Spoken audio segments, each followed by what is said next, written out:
if you just ask someone or take the time to feel the mere eye that's listening to these words, and then feel, okay, so where is it located in your body? And most people will feel it in the middle of their head, behind their eyes. And so just feel that location, and now thank it for all its hard work. So first, don't just zap it away, but kind of appreciate its functionality, and then ask it for some space, and then open to a mindful witness of this mere eye. Hey everyone, it's Raghu. I'm back with Loch Kelly, who we're just saying, boy, when was the last time we talked or saw each other? It's a couple of years ago.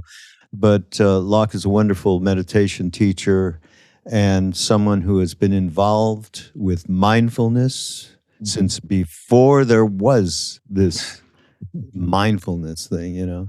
That's right. Ubiquitous term. You know what, though, Loch? What?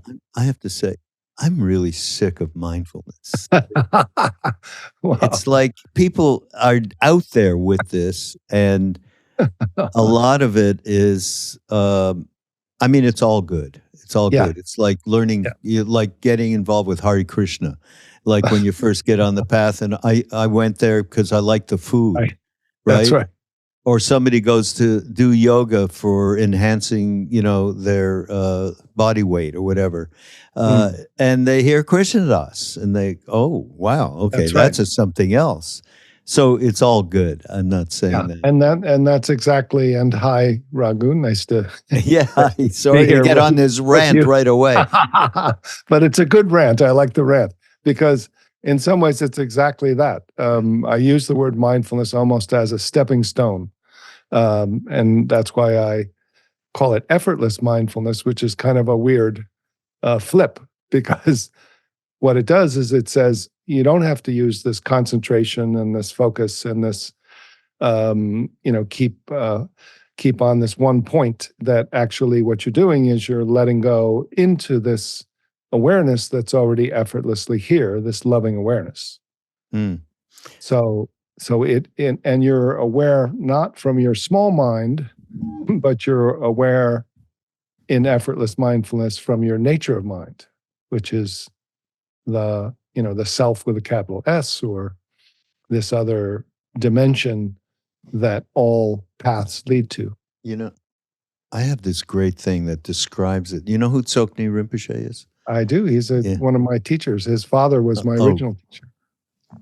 You met, oh God, we haven't talked in a while, so I'm going to forget and we'll repeat, but it's okay. So, the audience is bigger than it used to be. You met Tulku Urgyen Rinpoche? Yes, I did. 1981. Wow. Tell me about that. Tell us about that, regardless if this is a repeat, everybody.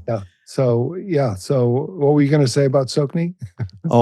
I want to, there's a beautiful book. Yes. And Danny Goleman is part of our community, and he did a beautiful book with Tsoknyi.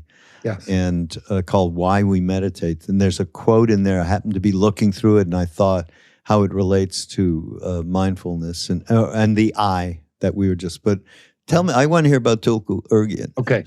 And what was that like being in his presence? Yes. And so Tulku Urgyen, it's a great story. I had done a fellowship. Maybe we should even say who he is and his sons. I'll reference it. I'll lead up to that.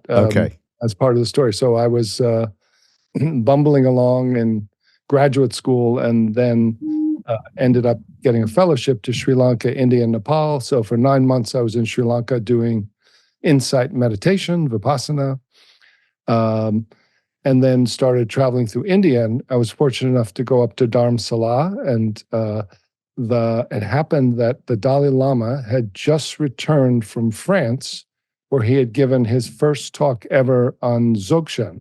So Dzogchen is the kind of non-dual direct path teaching in Tibetan Buddhism that also is in the Bon tradition, that is similar to kind of an immediate pointing out of your true nature that doesn't require a gradual path, because the assumption is, and the reports from those who have directly experienced it, is that this true nature, this Buddha nature, this loving awareness is already here within us as us, and so only needs to be pointed out or have everything drop away to discover it. Yeah. And everybody out there, maybe, there probably is hundreds of Tibetan lamas that have achieved this Satori, they would say, in Japan. Yeah. And in the West, I think there was 2 people, maybe. I don't know about that. I think there's a lot more now. You think? Yes. No. Yes. I mean, it's a matter of what, especially when you use the word Satori, because Satori is the initial awakening. It's not a full enlightened Buddha nature. It's recognizing and realizing, oh my God, I'm not the ego.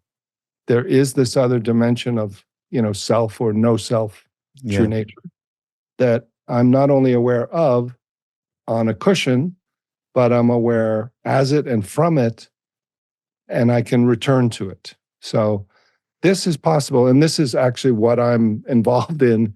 And I'm giving the first part of the story, but we'll get to the meat, the current situation, which is that absolutely I'm finding hundreds and hundreds of, if not thousands of people who are able to access this intentionally now.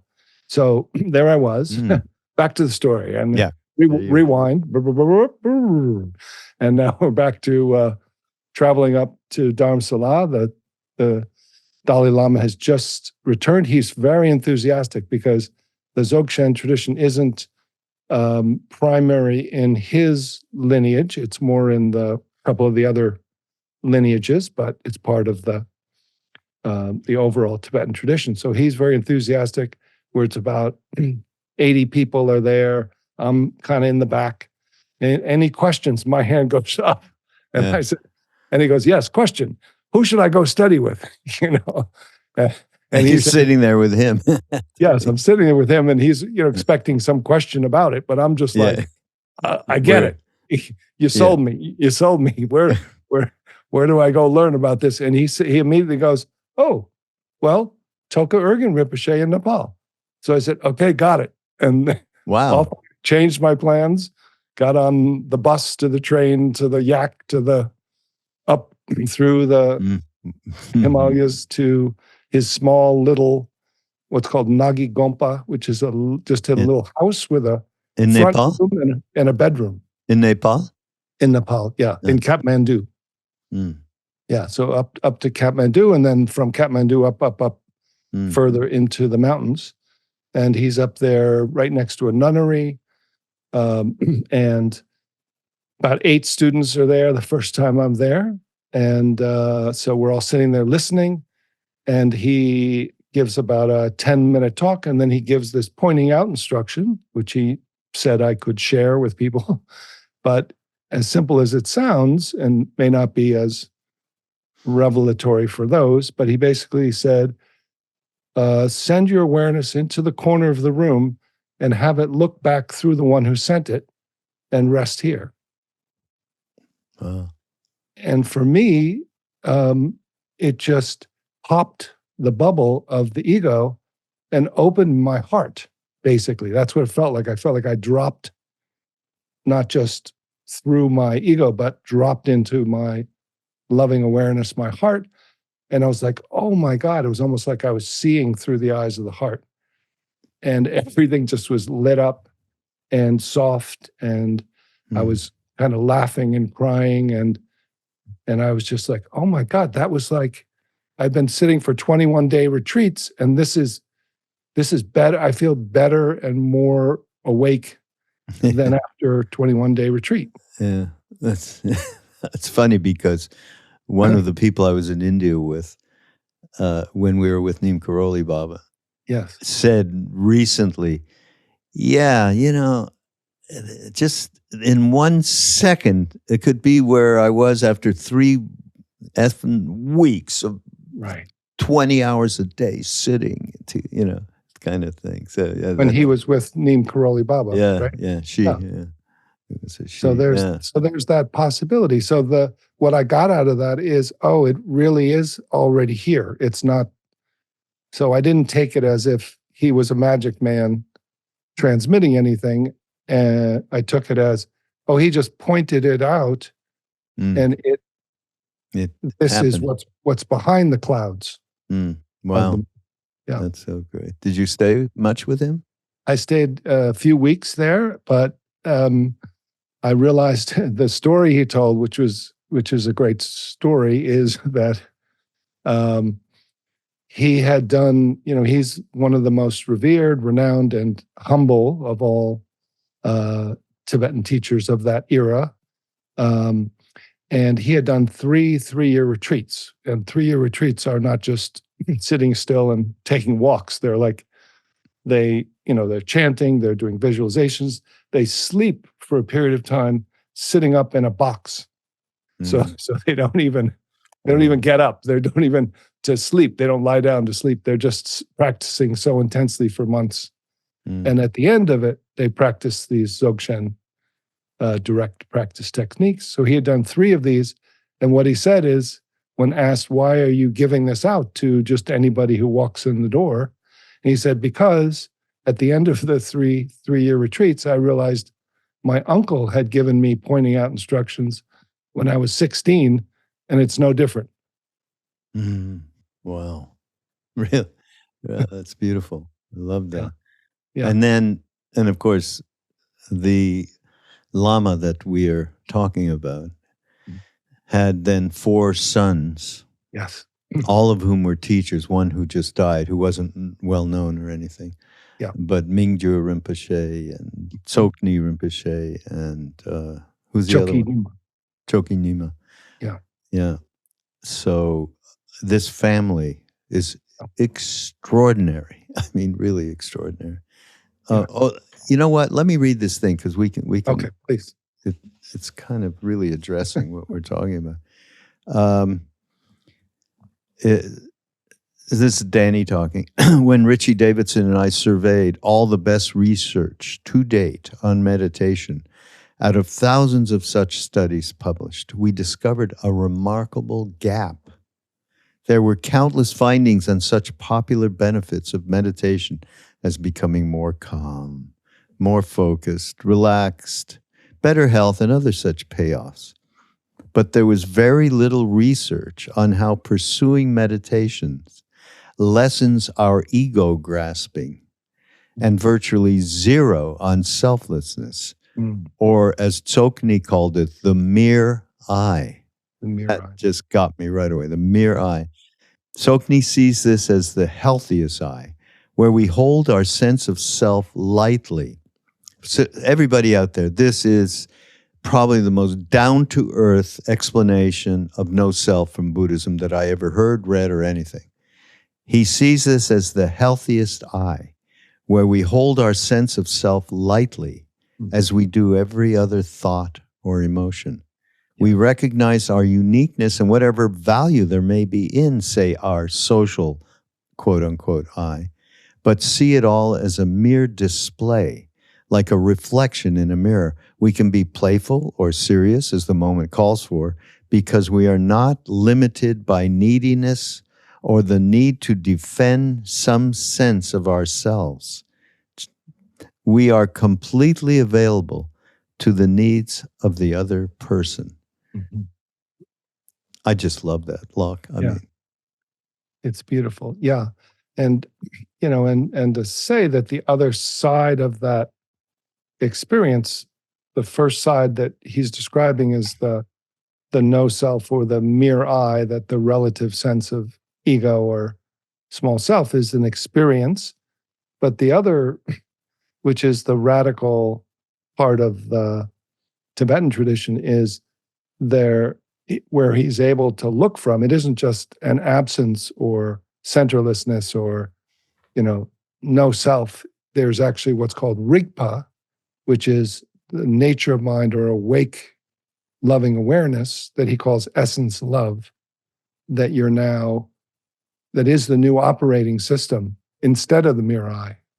And that's really the kind of next amazing movement in that awakening process.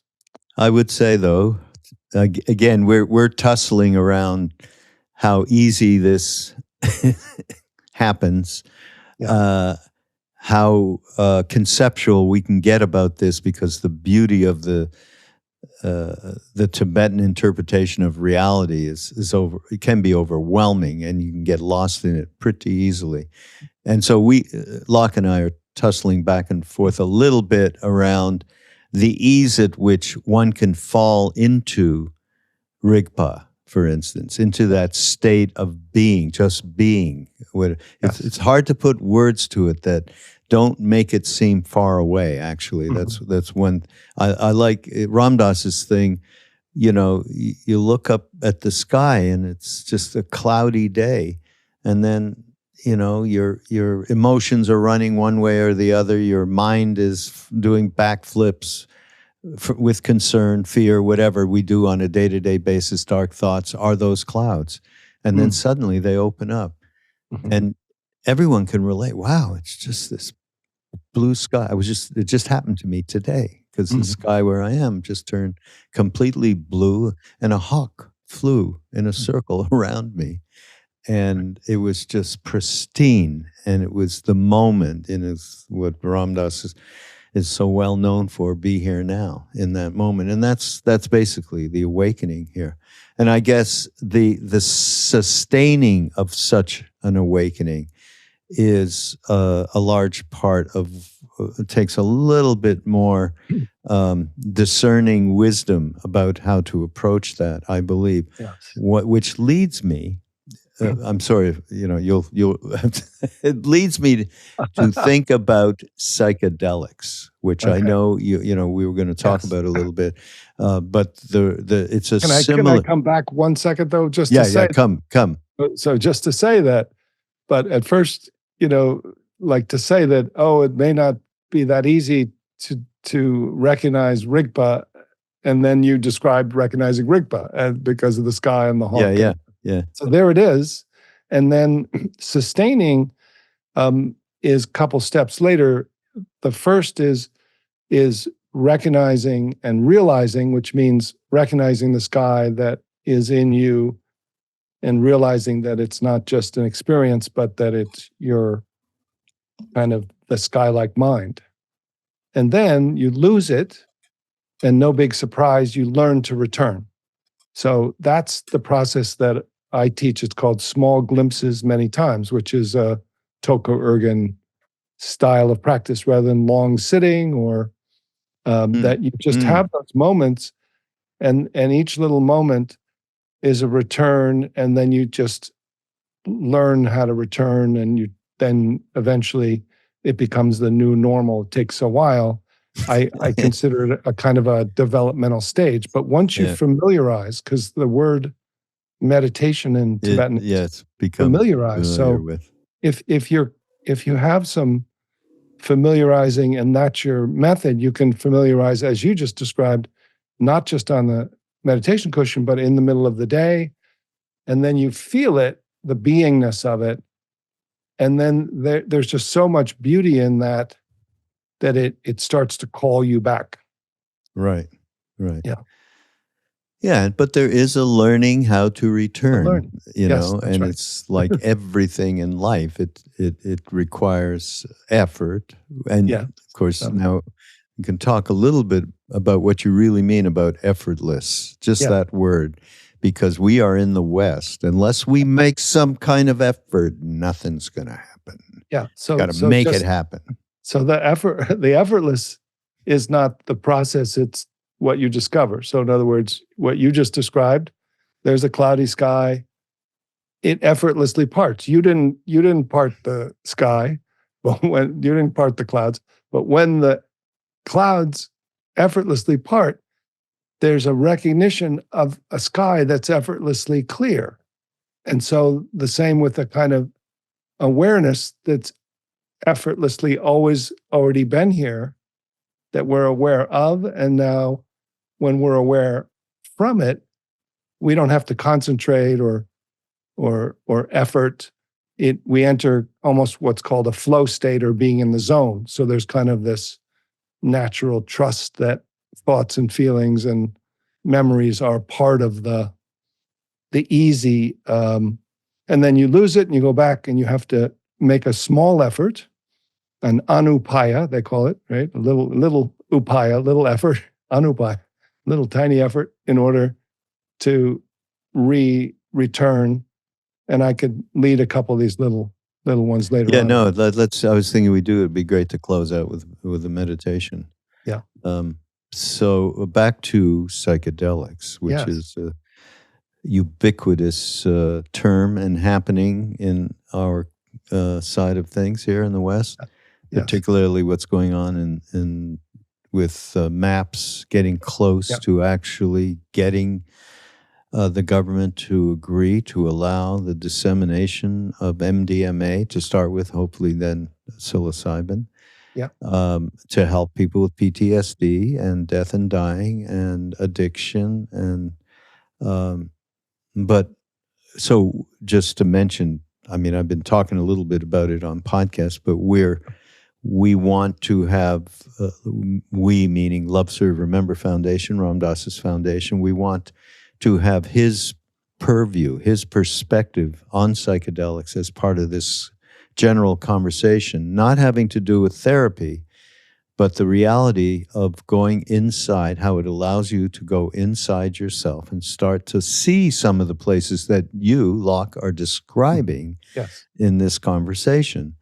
And then what we further want to represent is the integration of these experiences into our daily lives to further knowing that true self, true nature, whatever you want to call it. Ram Dass would only call it soul and piss off all the Buddhists that happen to be on stage.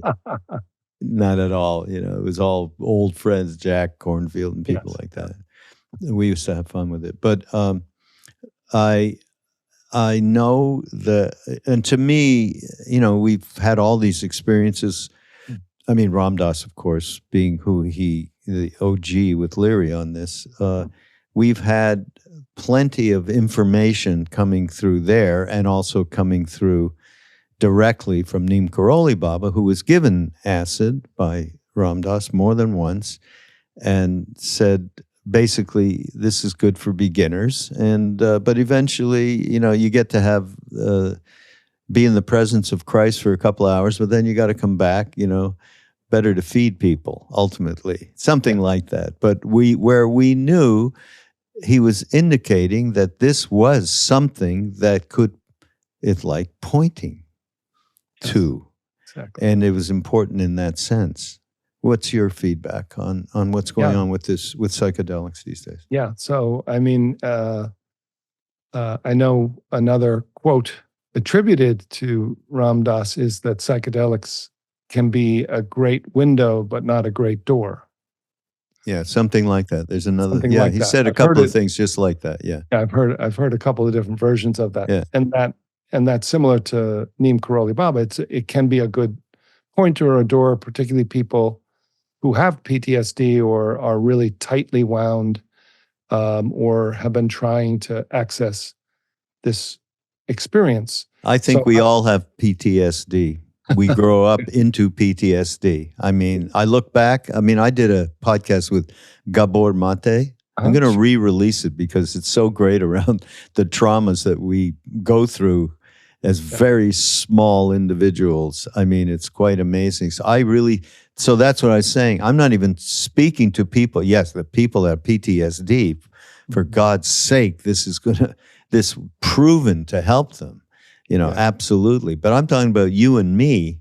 It has proved. You know what Rick said to me, Rick Doblin, in another podcast? He said, you know, you people that you went through the 60s and early 70s, you know, acid was a big deal, psychedelics.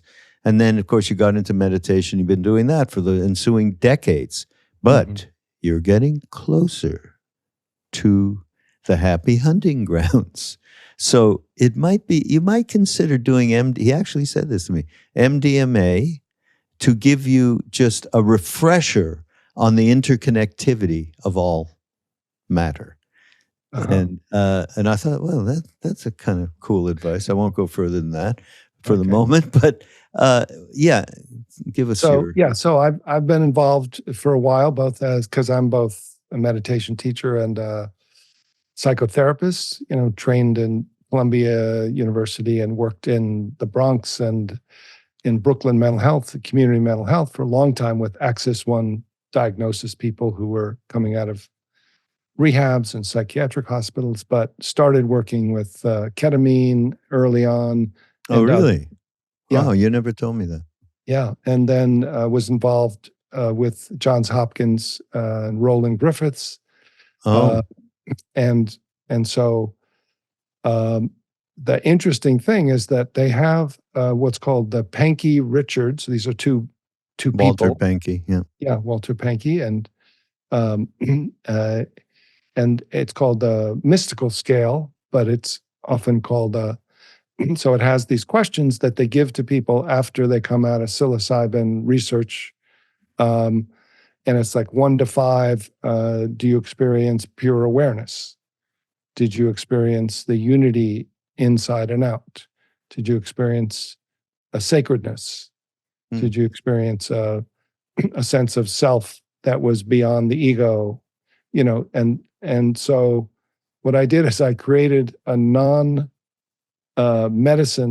based program and gave the same test to people and found that they scored 4.5 on the scale out of 5, which was higher than the 3.5, which is considered a level that shows that people will likely have a benefit from it.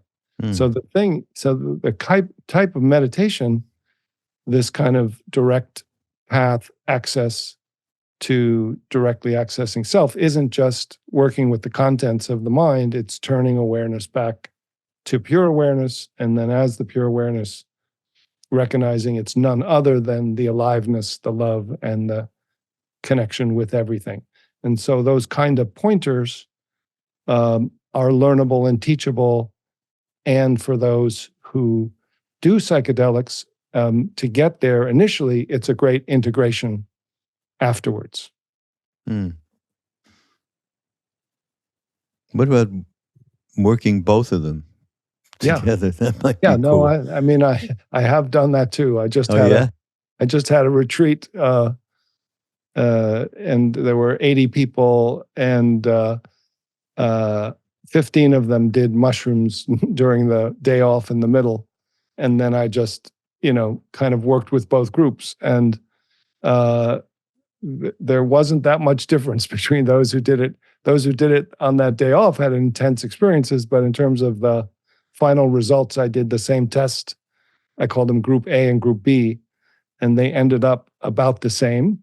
And, then the key is afterwards. So I think for some people, when they say 40% of people have a negative experience or a hellish experience or would not do it again because it does what's called ego dissolution, and then unconscious material can overwhelm, flood the system for ketamine, psilocybin.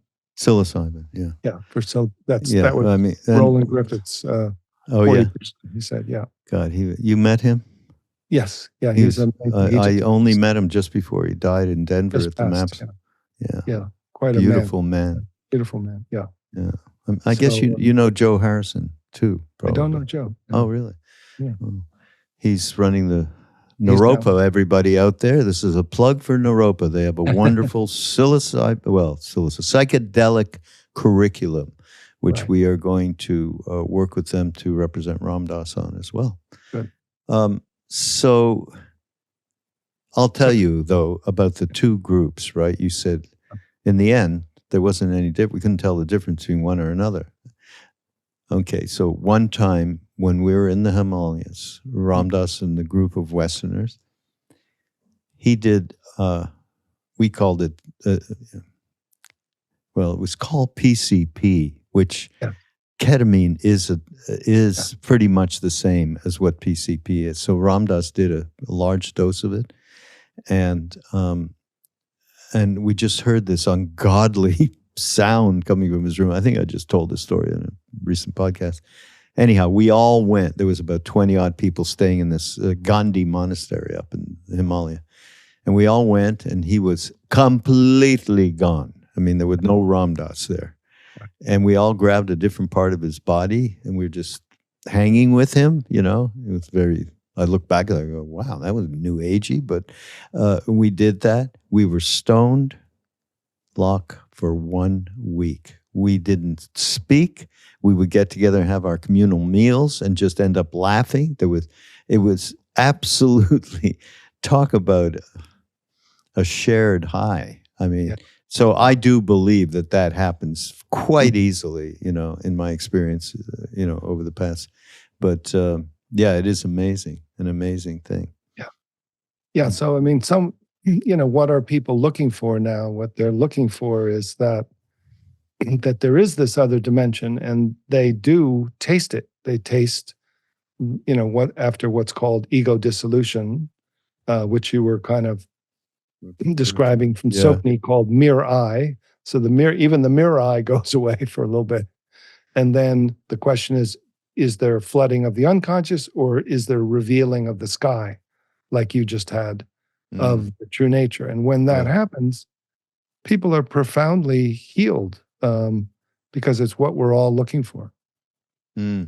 You know, the other thing Sopni talks about, which I thought it's a good thing to unravel, the reified I, how we walk around and just absolutely are projecting everything.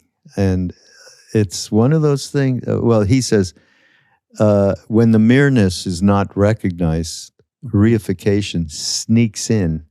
Yes. The sense of self becomes more concrete, like a very solid thing. I call this the reified I. Yeah. The apparent separation between ourselves and our experience. The experiencer and our perceptions become rigid and distinct. Instead of observing, it feels a little uneasy and anxious in my body this morning. Maybe I'm in a weird mood. Let's see how that develops. We concretize our perceptions. Today is an awful day. This situation is terrible. Everyone is against me. I think everybody can recognize that. But that is something, talking about reification, that's something to be aware of for sure. Yes, yeah. And so some of the kind of combination of bringing the kind of non-dual mindfulness and psychology together would be, this is kind of a, you know, descriptive practice. I won't go through the whole thing, but if you just ask someone or take the time to feel the mirror eye that's listening to these words, and then feel, okay, so where is it located in your body? And most people will feel it in the middle of their head, behind their eyes.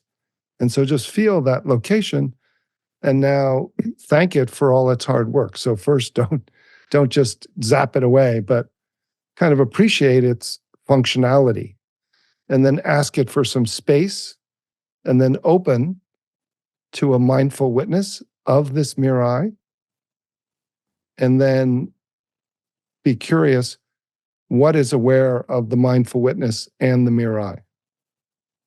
And what happens is you can fall into this awake sky that is equally outside and within. And then how do you feel toward the mirror eye from this spacious and pervasive awareness? And when you feel that, you realize the mirror eye isn't a threat, but it's not necessary to talk or to center yourself there or to interpret reality through that local focal point that habitually keeps forming. So just that 1, 2, 3, and then come back with a kind of a compassionate witness toward the mirror eye. Brings you. So those kind of things can be done during the day just while you're walking around or when you get triggered by something. And they're little self-pointing movements that return you home. Yeah, that's the beauty of, right? I mean, you used Ram Dass's loving awareness. Yes. And the beauty of that practice that he talked about endlessly while he was in Maui. So really the last teaching of his life is important as Be Here Now, that's for sure. And and you just said it, to be the ability to move into a place from which there's not judgment, there is not duality. That this kind of it's like we live in a certain paranoia, right? We are not whole within ourselves, which is why there's so much. I mean, look what's going on in our world, and particularly in this country, polarization extreme. That's because we are polarized inside ourselves. Yes. Until we move there, but that's what I want to say.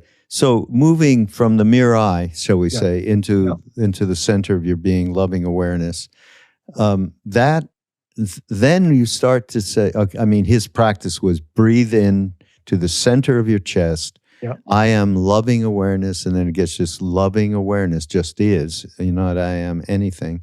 And, it's a beautiful way to return, as you were saying. Yeah, it is. And then to start to feel that loving awareness and include the mirror eye, because there's kind of a functionality. That's the polarization right there, right? Yeah. And that, that becomes a kind of, including of whatever arises, not trying to fight it or get rid of it. And also the difference between, first stage of what's called mindfulness is you kind of go to a more neutral, disembodied, detached witness, whereas what Ram Dass is doing is dropping within the body and finding a more not neutral, but loving heart, loving presence or being or awareness that is very different than the first stage of mindfulness. People try to stay in this kind of stepping out, observe your thoughts, feelings, sensations. Yeah, exactly.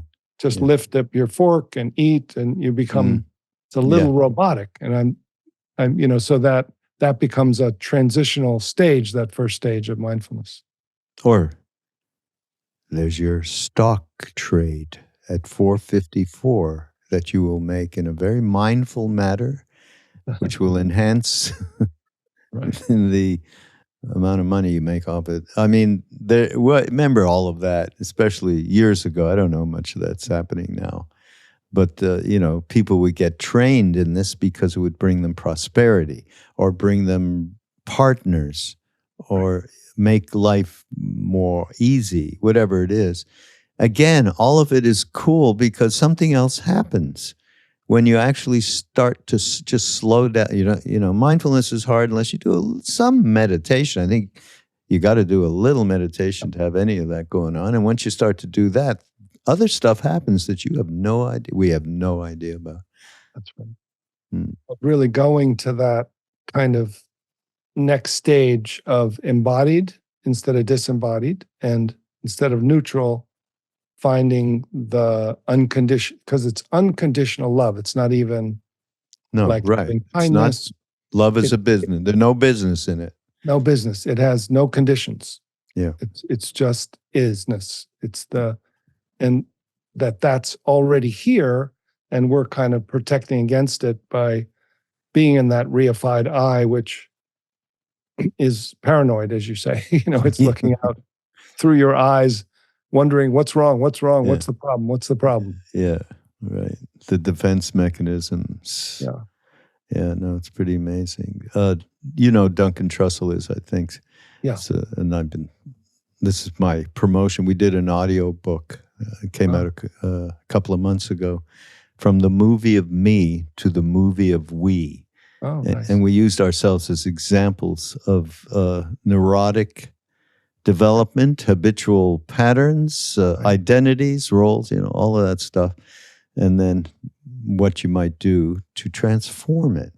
And because I'm so close to Ram Dass all these years, I took an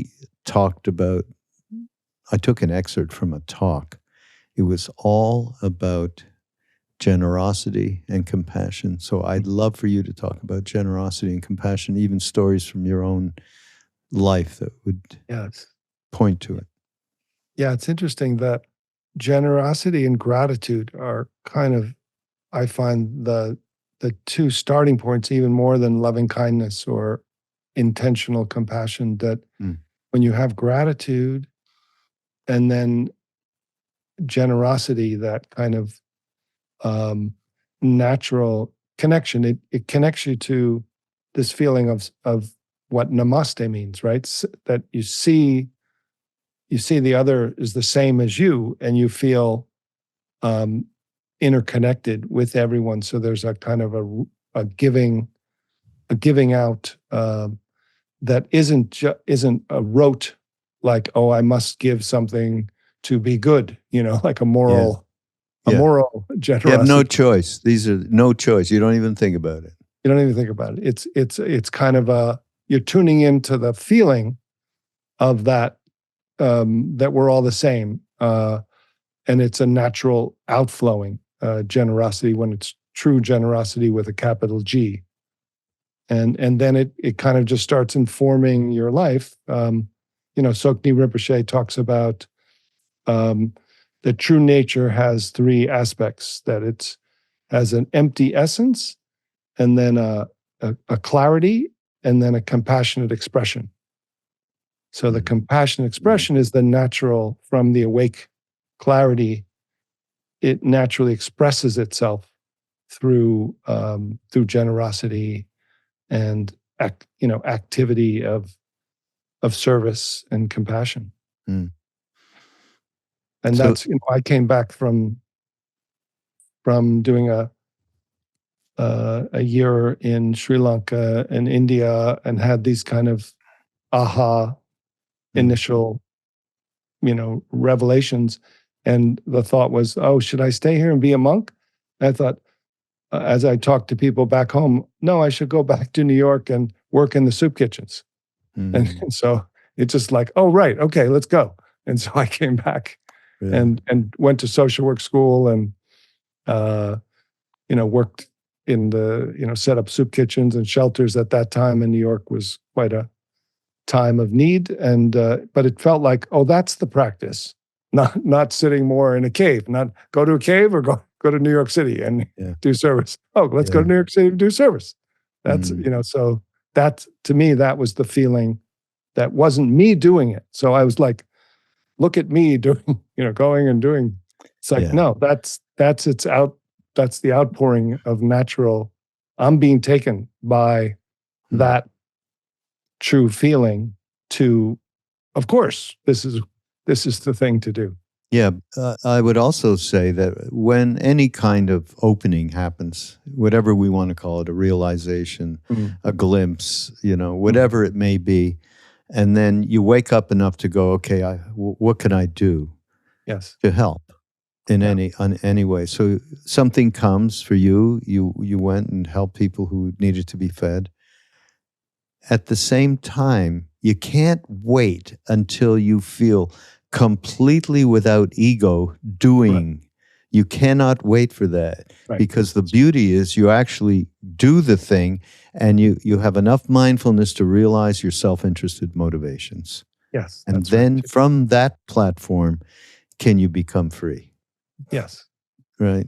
So you act your way into karma yoga. Karma yoga. Right. Yeah. So either way, you end up in generosity. Yeah, exactly. You just stop thinking about yourself so much or so seriously. That's really, as Tsokni said. Okay, so one thing we before we go anywhere, everybody out there, Loch has a nice meditation app, and Loch. So give us a little reading on that. And why did you even think of doing it, by the way? Yeah. Well, I mean, there's a million meditation apps. Everybody knows about that. You know, we did one too. We have one. It's Be Here Now, Ram Dass, and it's got what we call microdoses of different teachers, and mostly Ram Dass. You know, a little text thing. You program it so every day you get at a different time a different way to return to nature of mind. Yes. Okay, now your turn. Yeah. So having come from this tradition of very immediate and short micro meditations or micro dosings, or that I played with and started to see how effective they were. I just had some students that said, we'll help you, we'll do this, and it's low. Once we can build it, it's a low fee international opportunity to share this with people around the world. And so I had so many of these little glimpses, what I call them, mindful glimpses from the nature of mind, that you don't meditate, but you actually shift into being or loving awareness, and then you speak and walk and talk and create and relate from here, and then you lose it in return. So it has these daily glimpses and these. So it's an audio thing from you? A little audio? It has some video in it too, where there's a dance video that has kind of a beat to it, and there's a couple that I do where I actually, so like a version of what Ram Dass does with the breath. I kind of say, okay, recognize the mirror I, and then let your awareness unhook from it, and then decenter and drop, so that you're aware now from your jaw, and now let your awareness be aware of your throat directly from your throat, and now let it drop into your heart space, so that you're not only aware of your heart space, but you're aware as your heart space, and from your heart space, and let it flower into this loving awareness. So you see, some people are very visual and kinesthetic. So just doing that, kind of moving the center of the mirror eye to this awareness can really help people drop within deeper and deeper into this heart space. And then the heart space can open up behind you, so you recognize that awareness has your back. And then that awareness arises as a wave of your body. And then you look out of the eyes of your heart and connect to everyone and everything. So, lovely. Yeah, so it's these kind of short, kind of called orientation instructions. Yeah. Or settling in. Settling in, yeah. And that movement is just immediately, people just follow it. And it's like, wow, that was so simple. Why didn't I ever think of doing this? Like, okay, just watch me do it. I won't even say anything. Really? That's so great. Yeah. Beautiful. So all right, well, since we're a podcast, how about before we leave? Oh, if you're on YouTube, you would have experienced that. You just enjoy the meditation. Otherwise, you're just like, maybe it worked otherwise, but basically I'm some other showing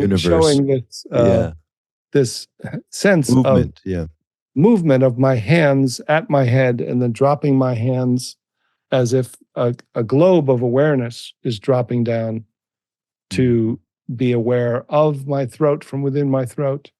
And then a globe of awareness decenters and then finds this heart space in the middle of your body.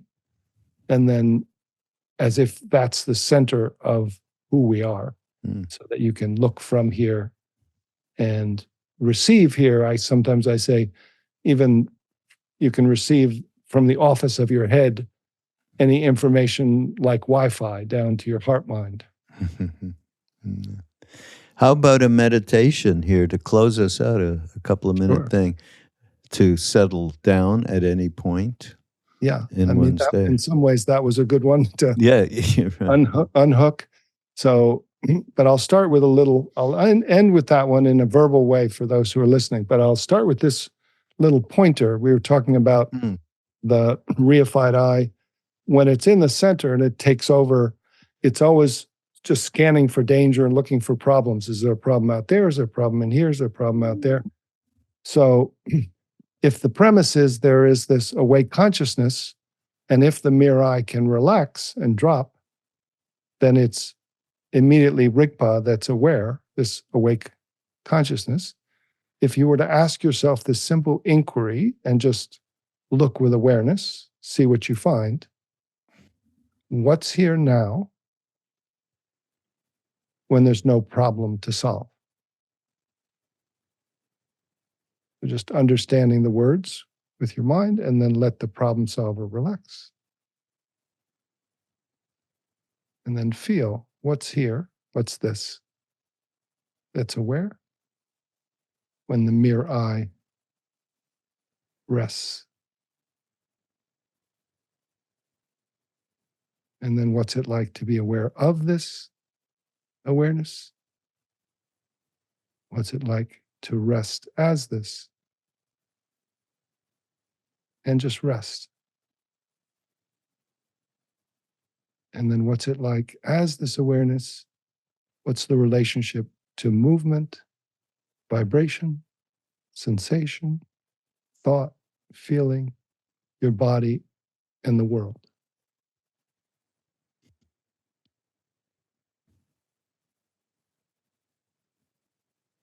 And then just welcome all experience from this loving awareness as if it's all included and there's no threat.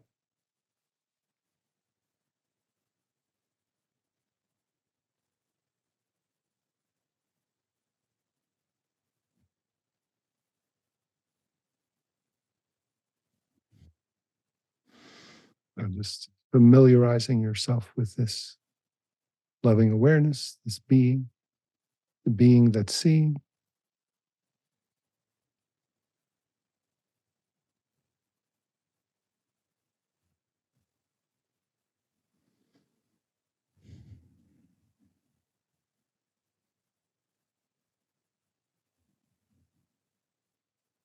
And then just when you pop back up to the mirror eye, just simply learn to return, ask that problem solver to relax and open to the awareness that can welcome all experience.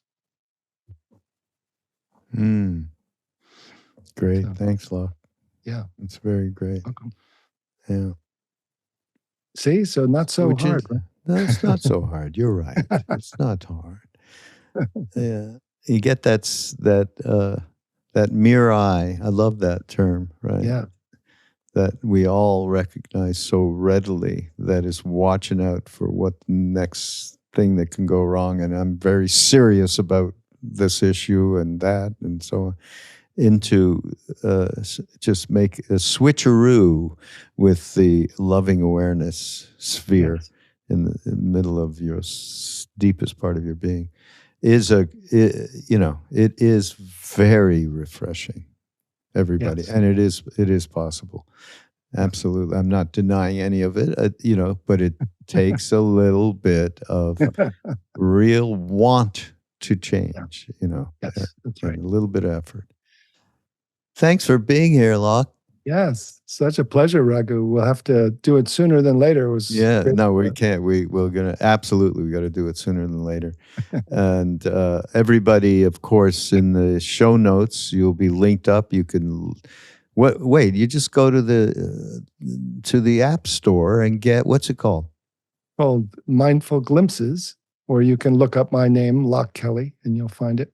LOCHKELLY. There you go. But we'll put it in the show notes anyhow. And it's funny. It is very similar to this Ram Dass thing that we put together. It came out last year. Yeah. We call it microdoses.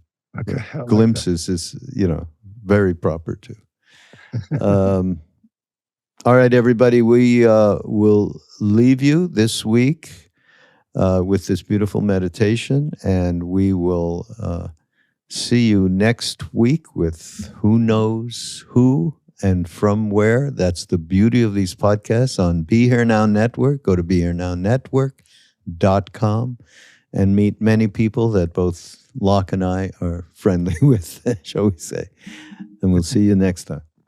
All right. Take care. Thanks, Loch.